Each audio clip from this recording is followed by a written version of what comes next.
Le monde de la culture s'impatiente. Cet après-midi, les directeurs de festivals de musiques actuelles ont rendez-vous avec Roselyne Bachelot. Et nul doute qu'ils auront sous le bras cette étude allemande qui vient de sortir et qui tend à montrer que les salles de spectacle font partie des lieux publics les moins contaminants, Mathieu Charrier. Et oui, cette étude montre même qu'il y a 6 fois plus de chances d'être contaminé par le Covid-19 à l'école que dans un lieu de culture, y compris clos, un musée, théâtre, concert.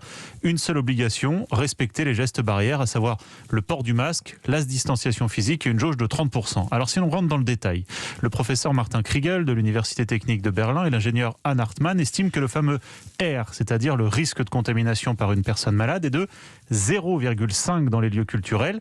C'est 2 fois plus, selon eux, dans un supermarché, 3 fois plus dans un open space ou dans un train, et 6 fois plus donc à l'école.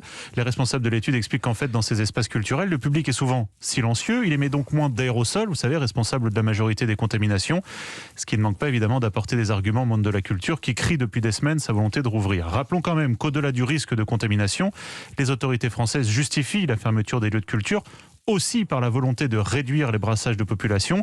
Et puis dire oui au monde de la culture pour rouvrir entraînerait sans doute un effet domino. Chaque secteur touché par ces fermetures réclamant à son tour une exception.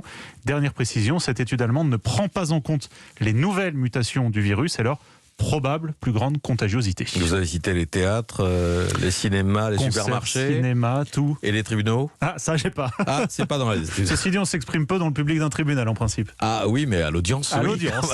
Quand même, ça se passe à l'oral. Merci Mathieu Charrier.